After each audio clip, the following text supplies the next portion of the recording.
पुराने नियम में अपना जूता उतार देना, अपने अधिकार समाप्त करना था और जो कुछ भी अपने पास था, उसे दूसरे के अधीन कर देना था।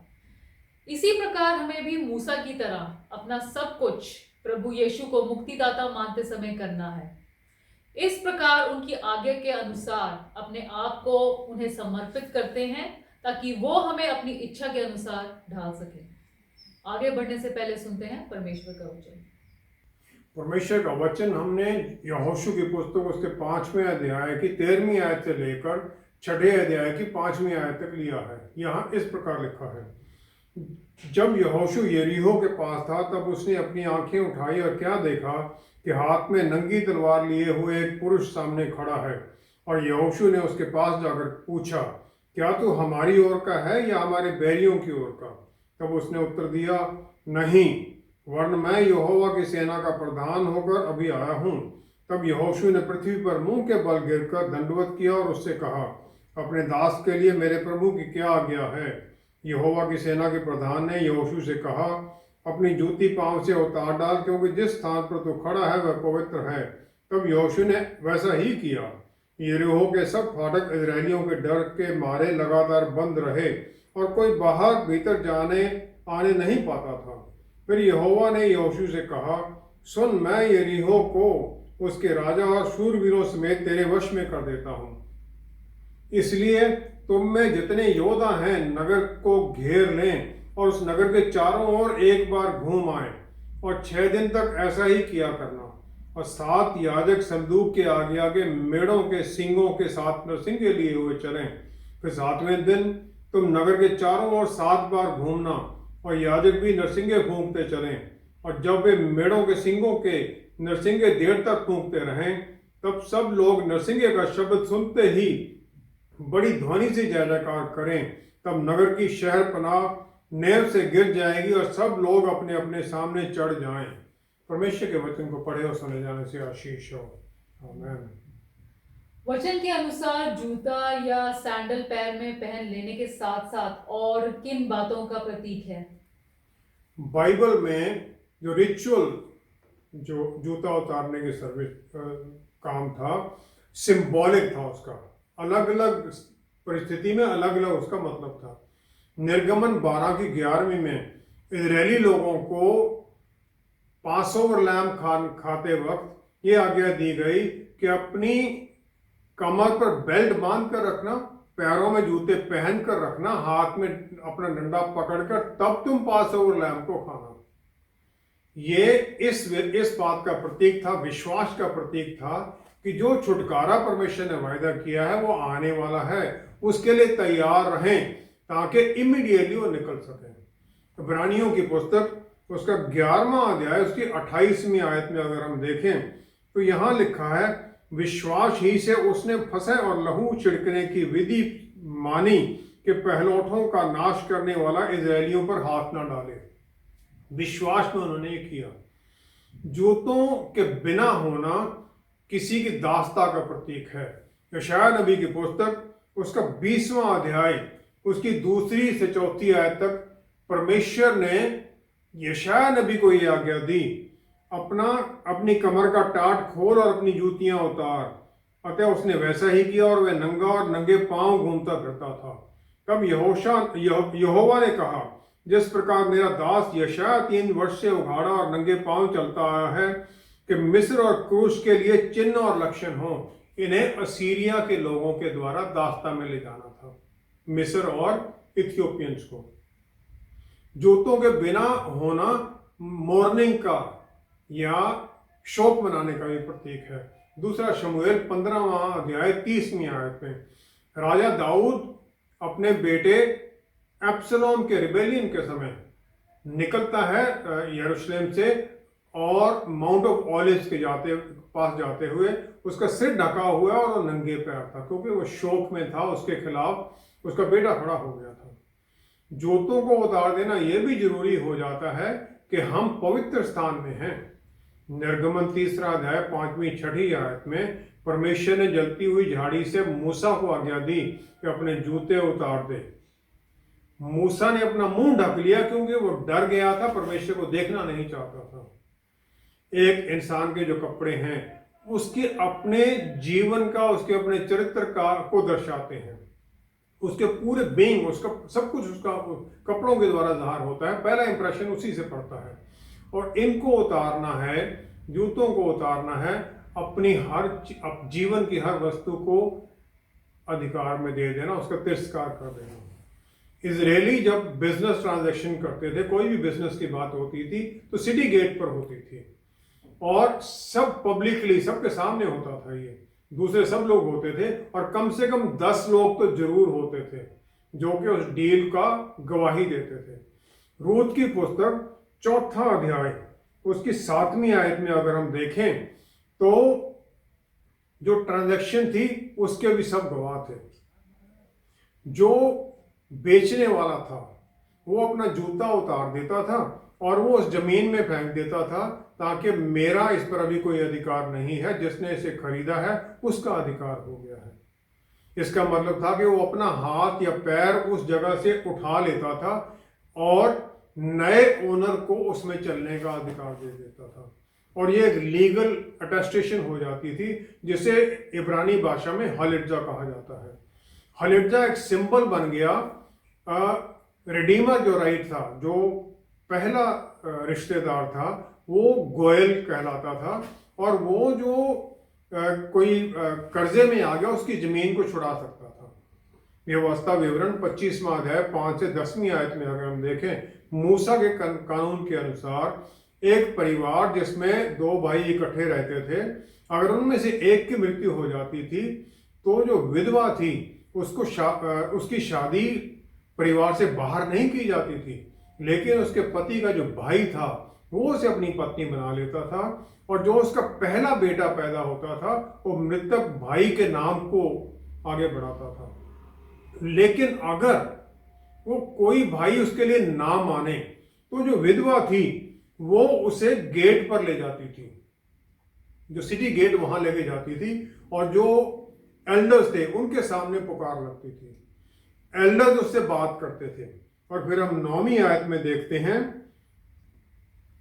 उसको समझाने के बाद में अगर फिर भी भाई की वो ना माने तो भाई की पत्नी सब वृद्ध लोगों के सामने उसके पास जाकर उसके पांव से जूती उतारे और उसके मुंह पर थूक दे और कहे, जो पुरुष अपने भाई के वंश को चलाना ना चाहे उससे इसी प्रकार का व्यवहार किया जाएगा। एक इंसल्ट उसकी कर दी जाती थी। और यही रूथ के समय पर जब हम देखते हैं तो रूथ नाओमी की बेटे की विधवा है और वो बेथलेहम अपनी सास के साथ वापस आ जाती है।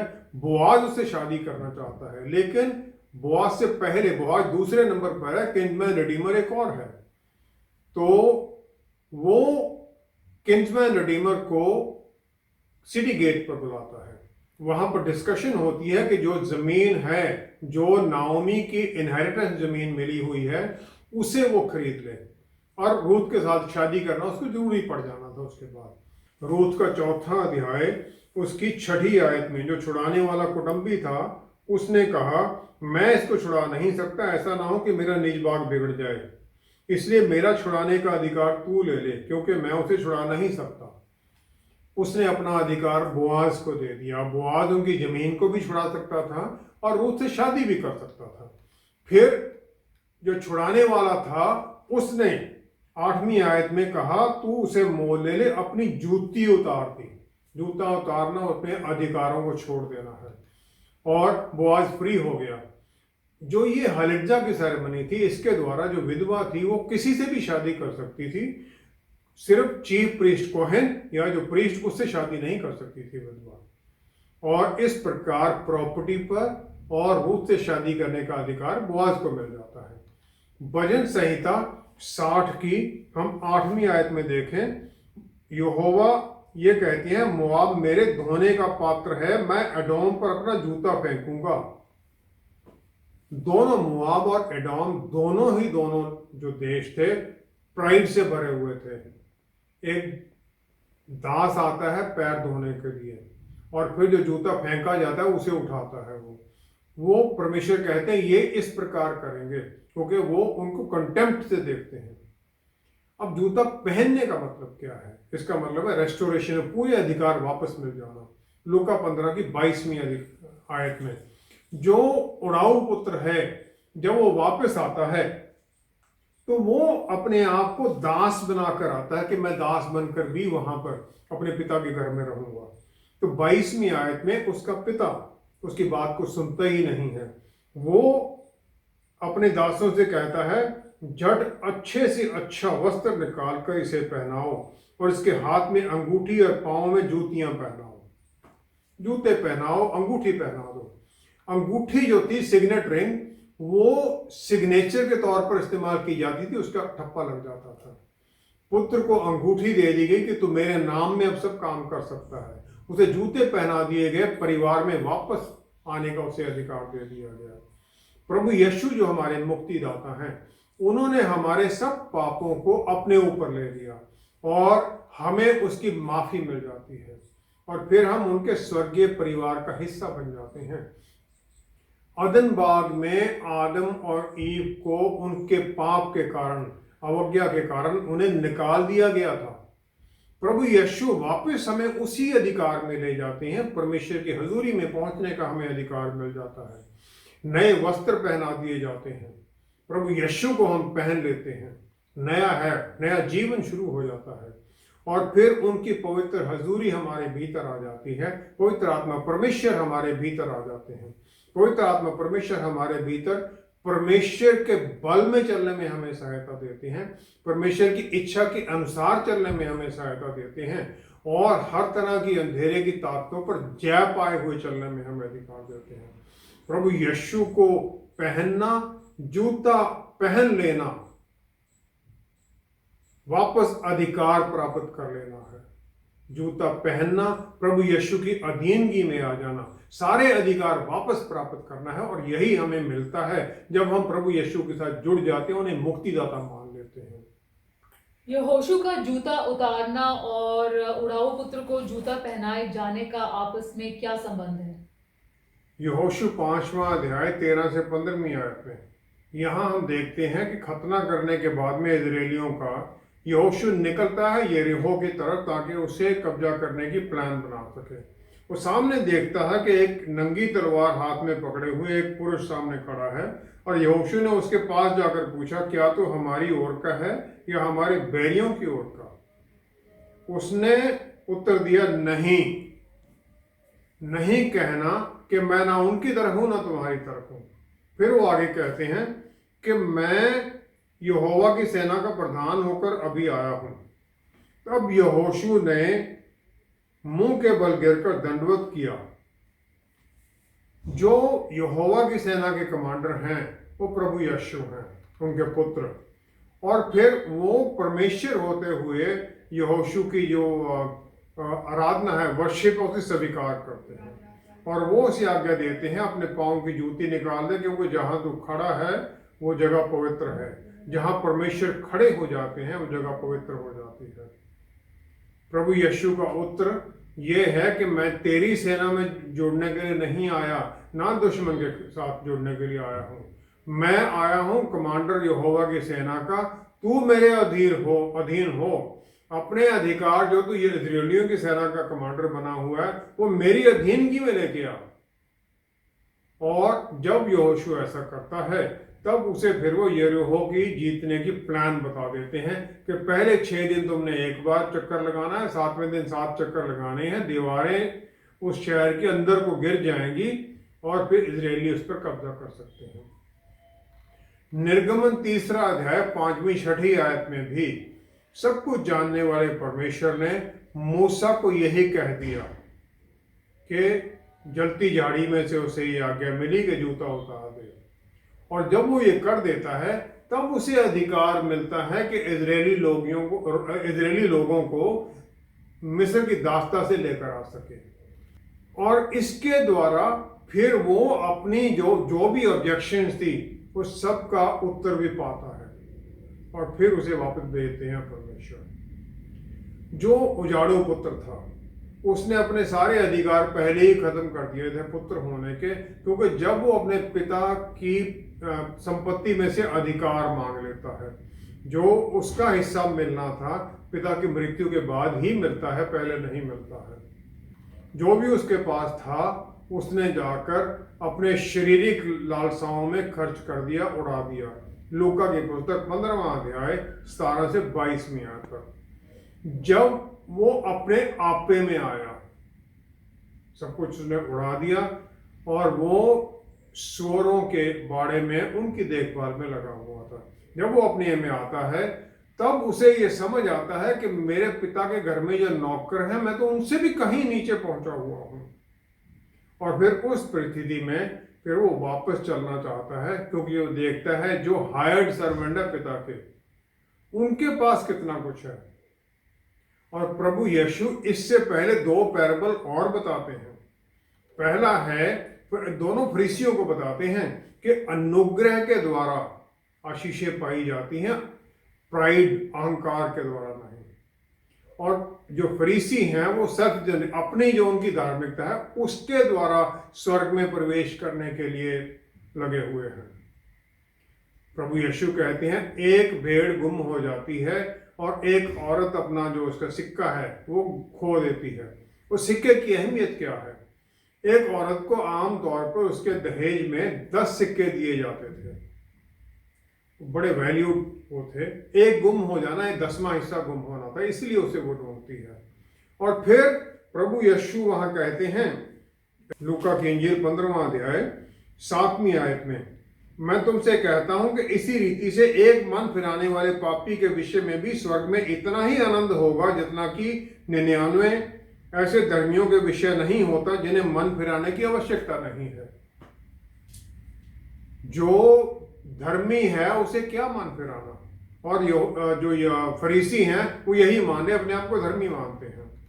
हमें ये आशीष मिली है पिता परमेश्वर के द्वारा इसी प्रकार, क्योंकि हम भी दूर भागे हुए थे, पाप में डूबे हुए थे।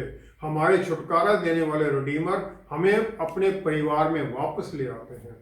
फिर हमें भी वो धार्मिकता का अपना वस्त्र पहना देते हैं, उनकी धार्मिकता हमें पहनाई जाती है प्रभु यीशु की। और फिर उसकी हमें पापों की माफी मिलती है। वो हमें अपनी अंगूठी पहना देते हैं, अंगूठी कि मेरे नाम में जो तुम मांगोगे वो हो जाएगा। अंगूठी क्या? शैतानी ताकतों पर अधिकार दे दिया, उनके अधिकार हमें दे देते हैं। और अंत में फिर वो जो जूता हमने उतार कर फेंक दिया था अदन बाग में से हमें निकालते वक्त, क्योंकि अधिकार हमारे खत्म हो गए थे, परमेश्वर की हजूरी में जाने का वो जूता हमें आशीष दे देते हैं वापस पहुंचने की। लूका 15 से 28 से 31वीं आयत तक उसमें बड़ा बेटा भी है। बड़ा बेटा फरीसियों की तरह है। बड़े बेटे को दोगुना हिस्सा मिलता था जो भी उसकी प्रॉपर्टी थी, और वो क्रोधित है। वो जब आता है वापस तो सेलिब्रेशन देकर उसमें शामिल नहीं होना चाहता है। जब पिता उसके पास आते हैं तो पिता को वो कहता है, मैं इतने वर्ष से तेरी सेवा कर रहा हूं और कभी तेरी आज्ञा नहीं पलटी। सेवा कर रहा हूं, कहना आई हैव बीन, वो बोलता मैं I have been serving you. वो अपने आप को सर्वेंट माना हुआ है पिता का। पिता उसे कहते हैं कि सब कुछ जो मेरा है वो तेरा ही है, तूने कभी मुझे दिया नहीं, वो कुछ भी बोलता है। फरीसी की जो ऑब्जेक्शन थी प्रभु यीशु के टैक्स कलेक्टर के साथ, पापियों के साथ मिलना, यही थी कि हम अपनी सेवा के द्वारा, अपने कामों के द्वारा परमेश्वर से जुड़े हुए हैं, और जिनको आप ये धार्मिकता दे रहे हो, जिनको तुम ये पापियों के साथ जुड़ते हो, इनको किस प्रकार हमारे बराबर खड़ा किया जा सकता है, क्योंकि उन्होंने ऐसा कुछ किया ही नहीं जिससे उन्हें ये धार्मिकता मिले। जो पहले वाला जो चर्च था पहली सदी में, वहां पर ऑब्जेक्शन हुआ था जो यहूदी नहीं थे उनका वापस आना, के खतने के बिना वो नहीं आ सकते हैं, क्योंकि जो यहूदी विश्वासी थे उनमें भी यही था, हमने इतना कुछ किया, फरीसियों वाला उनमें भाव था, और इन्हें भी परमेश्वर के परिवार में शामिल होने के लिए अर्न करना पड़ेगा, जबकि ये सब कुछ हमें अनुग्रह में मिला है। पिता की एश्योरेंस जो बड़े बेटे को थी कि ये सब कुछ मेरा जो है वो तेरा ही तो है। वो इसलिए नहीं था कि सिर्फ जो इनहेरिटेंस है वो उसमें आनंद था कि तू मेरे साथ है सदा, उसका आनंद देख, तो मेरे साथ है, सब कुछ मेरा तेरा ही है। और एक विश्वासी भी जब एक शर्तें लगाने लग जाता है कि दूसरा भी किसी और को विश्वास में आने के लिए ये सब कुछ करना चाहिए, तो वो फरीसी या यहूदी लोगों की तरह करने लग जाता है, जो कि भाई इन्हें भी अर्न करना पड़ेगा जो हमने किया है। कोई भी अपने कामों के द्वारा छुटकारा नहीं पाता है, लेकिन ये परमेश्वर के अनुग्रह के द्वारा मिलता है जो हमें फ्रीली दिया गया है। उनकी आशीष हमें किसी बगैर काम किए, उन्होंने हमें विश्वास में जोड़ लिया, उन्होंने चुना था हमें, आशीष हमें तब मिली है। और हमें बस सिर्फ अपने जूते उतार कर, जूता फिजिकली ही नहीं है, अपने मन के जो अंदर है वो अहंकार को छोड़कर उनकी अधीनगी में आना है, अपने आप को उनके सामने समर्पण कर देना है, ताकि फिर हम उनकी आज्ञाओं में उनकी इच्छा के अनुसार अपने जीवन को जिए, उनके तरह अपने जीवन को जिए इस दुनिया में। आज जब हम चर्च में जाते हैं तो परमेश्वर की उपस्थिति में क्या हमें अपने जूते उतार कर अंदर जाना चाहिए? मध्य पूर्व या पूर्व में, ईस्टर्न भारत इसमें शामिल है, ये एक धार्मिकता का, एक धर्म का एक प्रोसीजर बनाया गया कि जो धार्मिक स्थान में उसमें जाने के लिए जूते उतार कर जाए। और ये शायद शुरू किया गया क्लर्जी के द्वारा कि वहाँ पर अंदर में सफाई रहे। इसी तरह का एक प्रैक्टिस थी। जब कोई किसी के घर में खाने के लिए जाता था तो एक दास उनके पाँवों को धोता था ताकि जो बाहर की मिट्टी थी वो घर के अंदर ना जाए। और फिर पैरों को धोने के साथ जो गर्मी थी उससे भी थोड़ी ठंडक मिलती थी पैर को, ताकि वो आराम से बैठकर फर्श के ऊपर खाना खा सके, क्योंकि फर्श पर बैठ कर खाना खाया जाता था। अब भी खाना वहीं वैसे ही खाते हैं लोग। होली ट्रिनिटी के एक मेंबर पवित्र आत्मा परमेश्वर हमारे भीतर रहते हैं, तो इस तरह फिर हम हर पल परमेश्वर की हजूरी में बने रहते हैं। हर पल परमेश्वर हमारे साथ हैं। व्यवस्था विवरण 31 की 6 से 8वीं आयत में परमेश्वर ने यही वायदा किया है कि मैं सदा तुम्हारे साथ हूँ। और यहूदी लोग जो सिर के ऊपर वो यारमुल जो उनकी कैप पहनते हैं, वो इसी बात को दर्शाता है कि उन्हें ये याद रहे कि हर पल तुम परमेश्वर की हजूरी में हो, उसकी हजूरी में महसूस करके चलो ताकि तुमको गलत काम मत करो। जब हम चर्च की बिल्डिंग में घुसते हैं, जहाँ पर कि हम दूसरों के साथ आराधना में मिल जाते हैं, आराधना और प्रार्थना के लिए, तब हम देखते कई चर्चेस के अंदर अभी भी ये कस्टम है कि जहाँ पर नीचे बैठा जाता है ताकि और ज़्यादा लोग वहाँ बैठ सकें, क्योंकि जगह कम होती है, इसलिए जूते बाहर उतारने जरूरी हो जाता है। लेकिन वेस्टर्न कल्चर में या यहाँ इंडिया में भी जहाँ चर्चेस में बेंच और कुर्सियाँ दी गई हैं और वहाँ पर शायद इसकी ज़रूरत नहीं पड़ती, लोग नहीं भी उतारते हैं।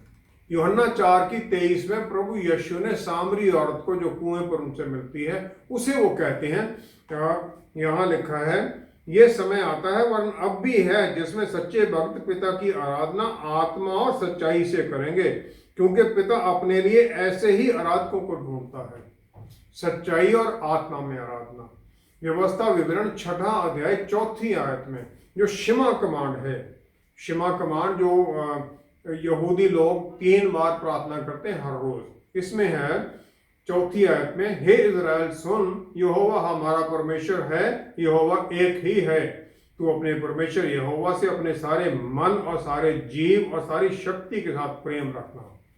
सारे मन, सारे जीव, सारी शक्ति से प्राप्त रखना।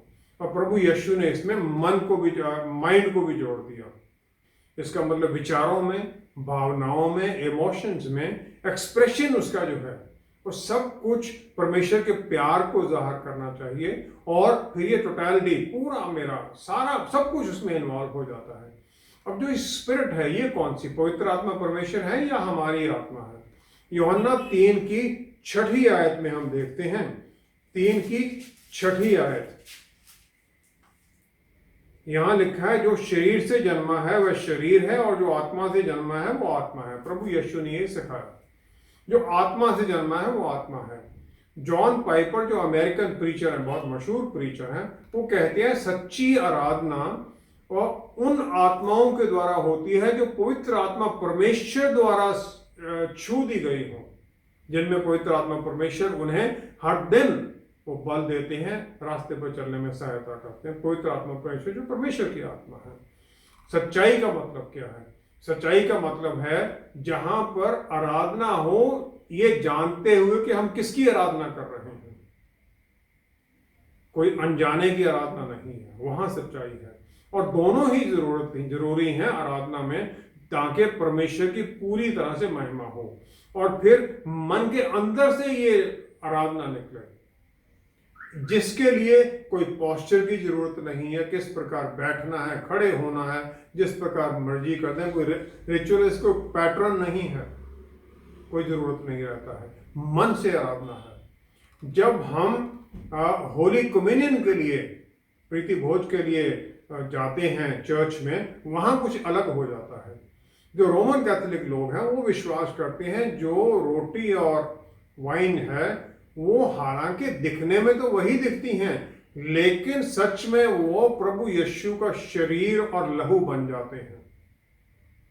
दूसरे लोग ये विश्वास करते हैं कि जो रोटी और वाइन है वो आत्मिक आशीषों से भर जाती हैं, जो कि प्रभु यीशु की कुर्बानी के द्वारा हमें मिली हैं, आत्मिक आशीषें मिल जाती हैं। दूसरे लोग ये मानते हैं, तीसरा ये वो है विचार कि ये एक रिचुअल है जो कि प्रभु यीशु की कुर्बानी को दर्शाता है, इसमें कोई फर्क नहीं पड़ता है, वो रोटी और वाइन ही रहते हैं।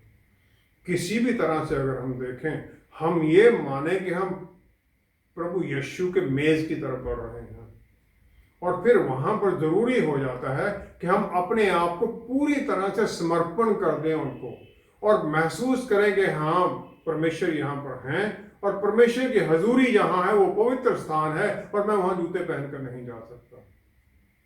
और ये जूते उतारना मेरे ख्याल में इसलिए भी जरूरी हो जाता है कि कुछ और लोग जो विश्वास करते हैं प्रभु यीशु का शरीर और वो जो लहू बन गया है, उनके भावनाओं को ठेस ना पहुंचे। रोमियो की पुस्तक 13वां अध्याय 14वीं आयत में हम देखते हैं, पौलुस रसूल हमें सिखाते हैं 14वीं आयत में, प्रभु यीशु मसीह को पहन लो और शरीर की अभिलाषाओं को पूरा करने का उपाय ना करो। प्रभु यीशु को पहनने का मतलब क्या है कि शरीर की अभिलाषाओं से उसको पूरा करने में मतलब हो, और यही विश्वासियों के लिए सबसे जरूरी है। इस प्रकार हम अपने आप को पूरी तरह से समर्पित कर देते हैं, बॉडी, सोल, स्पिरिट, सब कुछ। जो क्षमा प्रार्थना जो यहूदियों को बताई गई है, हम उस आराधना में आ जाते हैं जब हम इस प्रकार अपने आप को समर्पित करते हैं, और फिर पवित्र आत्मा परमेश्वर हमें रास्ता दिखाने लग जाते हैं, हमारे गाइड बन जाते हैं, हमें आत्मा की शक्ति से भर देते हैं, ताकि फिर हम वो सब कुछ कर सकें जो वो हमारे से चाहते हैं। यही प्रभु यीशु को पहनना है, और यही हमारी जिम्मेवारी भी है। आइए हम प्रार्थना करें। पिता परमेश्वर, क्या ही धन्य हैं आपने हमें आशीष दे दी कि हम सदा के लिए हर पल आपकी हजूरी में बने रहें। आपने आशीष दे दी कि आप हमारे भीतर हैं, आपका आत्मा हमारे भीतर है, हमें शक्ति देते हुए, रास्ता दिखाते हुए, सब कुछ सिखाते हुए, हमारे एडवोकेट, हमारे लिए प्रार्थना करते हुए, हमें प्रार्थना सिखाते हुए। वचन में है कि हर पल उसका धन्यवाद करो। जब हम धन्यवाद करते हैं तो आपकी हजूरी में रहते हैं।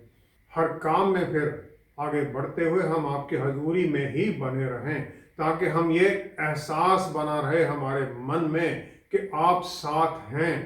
आप साथ हैं तो फिर हमारी जुबान पर भी कंट्रोल हो, हमारे विचारों पर भी कंट्रोल हो, भावनाओं पर भी कंट्रोल हो, हमारी नज़रों पर भी कंट्रोल हो, हर काम में भी कंट्रोल हो। पवित्रता में चलें, क्योंकि आप पवित्र हैं, और आपके बल और शक्ति में फिर हम हर तरह की अंधेरे की ताकत पर जय पाए हुए आगे बढ़ते ही जाएं। पिता परमेश्वर, हम सारी महिमा आदर आपको देते हुए सब कुछ प्रभु यीशु के पवित्र नाम में मांगते हैं। आमीन। परमेश्वर की हजूरी में जाने की हर बिलीवर को आज़ादी है, लेकिन हम ये भी ना भूलें कि हम सृष्टि को बनाने वाले और इसे चलाने वाले परमेश्वर के सामने जा रहे हैं। इसीलिए राजा दाऊद कहते हैं कि यहोवा परमेश्वर, मैं आपके भवन में भय और सम्मान पूर्वक आऊंगा। बस ये ही जरूरी है। हमारे साथ दोबारा जुड़ने के लिए आपका बहुत बहुत धन्यवाद। Until next time, stay blessed. Shalom.